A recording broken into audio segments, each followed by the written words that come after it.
bersama saya di video kali ini, kita akan membahas tentang citra penginderaan jauh. Sebelum itu, perkenalkan nama saya Suryani Harifa dengan NIM 22104161200022 dengan program studi Geografi Fakultas Ilmu Sosial dan Ilmu Politik Universitas Lambung Mangkurat. Langsung saja kita masuk pada pembahasan. Yang pertama, ada pengertian penginderaan jauh. Yang kedua, keunggulan penginderaan jauh. Yang ketiga, jenis-jenis penginderaan jauh. Yang keempat, perbandingan data raster dan vektor. Yang kelima, jenis citra. Yang keenam, macam-macam resolusi citra. Apakah itu penginderaan jauh? Nah, penginderaan jauh adalah diawali penemuan teknologi kamera, di mana gambaran suatu objek dapat ditangkap oleh alat, sehingga mendorong manusia untuk memanfaatkannya lebih lanjut. Alat tersebut kemudian dikenal dengan kamera. Nah, di sini ada, menurut Susanto pada tahun 1986, di halaman 2, penginderaan jauh adalah ilmu dan seni untuk memperoleh informasi objek, daerah atau gejala geosfer dengan menggunakan jalan, menganalisis data tanpa kontak langsung dengan objeknya. Selanjutnya ada keunggulan penginderaan jauh. Nah, penginderaan jauh ini juga menurut Susanto pada tahun 1994 memiliki keunggulan apabila diperhitungkan dari luas bidang ilmu, frekuensi dan manfaat penggunaan. Hal ini disebabkan oleh beberapa faktor, antara lain, yang pertama, citra menggambarkan objek, daerah, dan gejala di permukaan bumi dengan wujud dan letak objek yang mirip seperti di permukaan bumi, relatif lengkap, memiliki daerah yang luas, serta bersifat permanen. Yang kedua, mampu menampilkan gambaran 3 dimensi.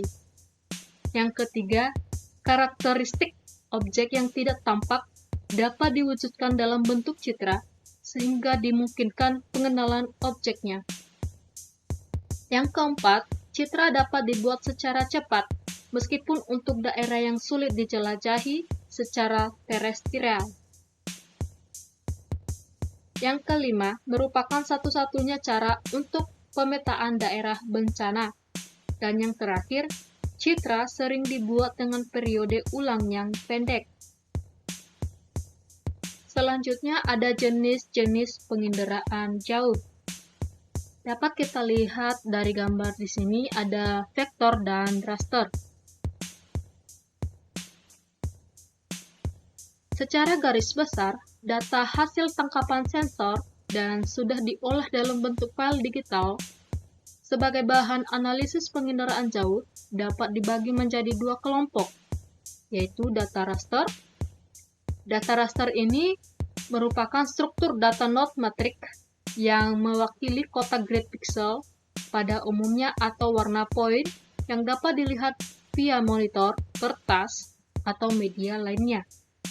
Nah, contohnya citra satelit, citra radar, dan DEM. Selanjutnya, data vektor. Data vektor, data yang menampilkan pola keruangan dalam bentuk titik, garis, kurva, atau poligon. Contohnya, data jalan, sungai, posisi dalam ekstensi shapefile maupun GPX. Seterusnya, ada perbandingan data raster dan vektor. Nah, data vektor ini memiliki kelebihan dan juga kekurangan. Yang pertama, kelebihan lebih efisien dalam ruang penyimpanan, memiliki resolusi spasial yang tinggi, representasi grafis data spasialnya sangat mirip dengan peta garis buatan manusia, transformasi koordinat dan proyeksi tidak sulit dilakukan. Adapun kekurangannya yang pertama, struktur dan data kompleks, data tidak mudah dimanipulasi, memerlukan perangkat komputer yang lebih mahal, dan yang terakhir, overlay, beberapa layer, vektor secara simultan memerlukan waktu yang lama. Selanjutnya ada data raster. Kelebihannya yang pertama, struktur data yang sederhana, mudah dimanipulasi dengan fungsi matematis sederhana, teknologi yang digunakan cukup murah, overlay data raster dengan data inderaja mudah dilakukan. Kemudian kekurangan, memerlukan ruang penyimpanan yang besar, transformasi koordinat dan proyeksi sulit dilakukan. Lebih sulit untuk mempresentasikan hubungan topolikal. Adapun jenis citra, yang pertama citra foto. Nah, citra foto ini terbagi dua, spektrum elektromagnetik dan sumbu kamera. Citra foto adalah citra yang merupakan hasil pemotretan suatu wilayah dari udara.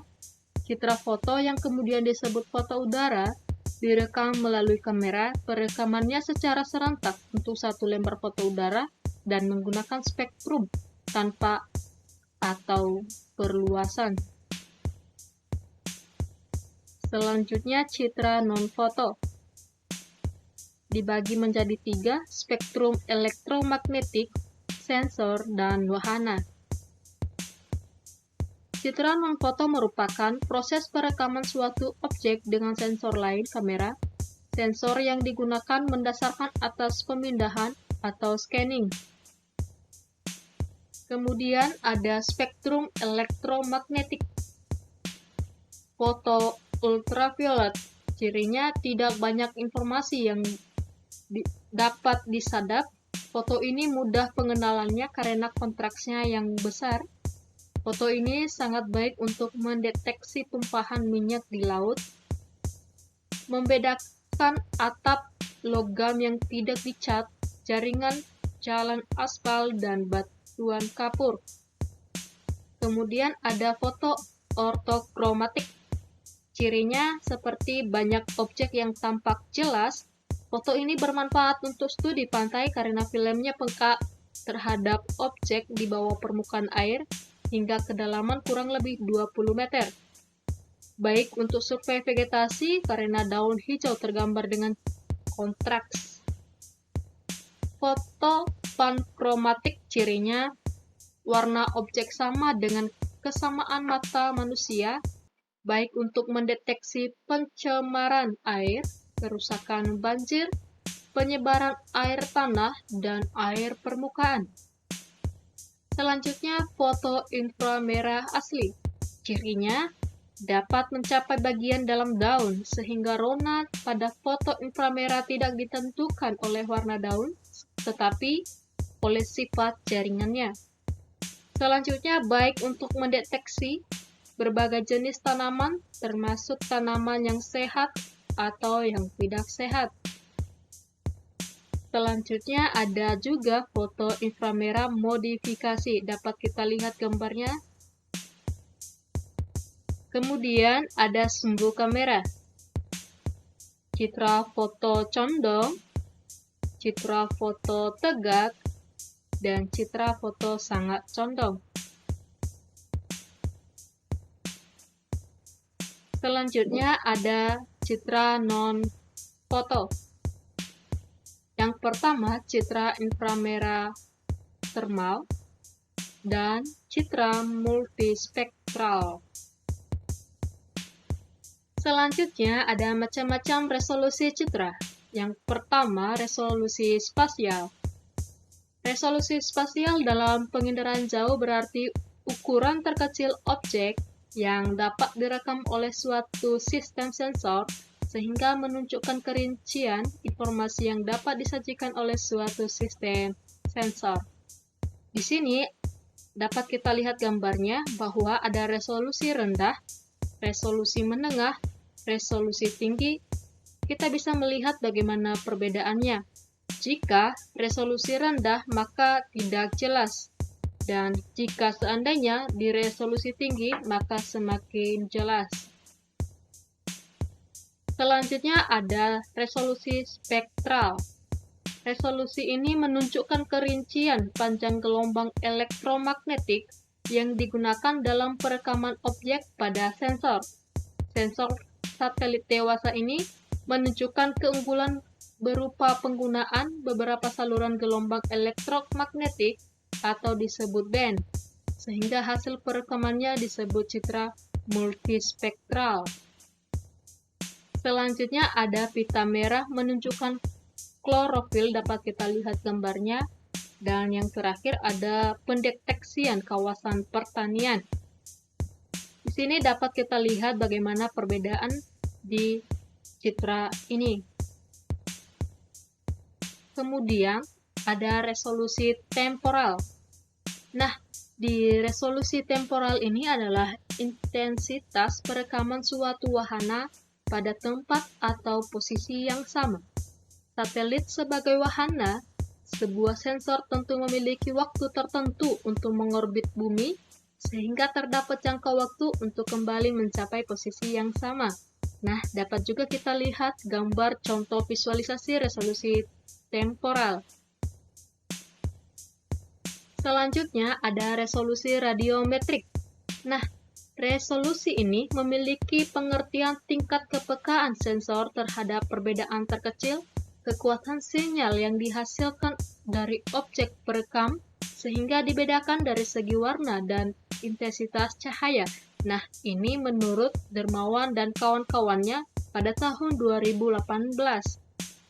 Di sini, resolusi radiometrik menerangkan beberapa banyak informasi dari pantulan objek yang mampu direkam. Informasi ini dari pantulan tersebut disimpan pada saluran yang disebut band. Semakin tinggi resolusi radiometrik sebuah citra, maka semakin informasi yang bisa didapatkan. Mungkin itu saja yang bisa saya sampaikan pada saat ini. Selanjutnya kita bisa lihat referensi, dan apabila ada salah kata mohon maaf dan dimaklumi. Terima kasih.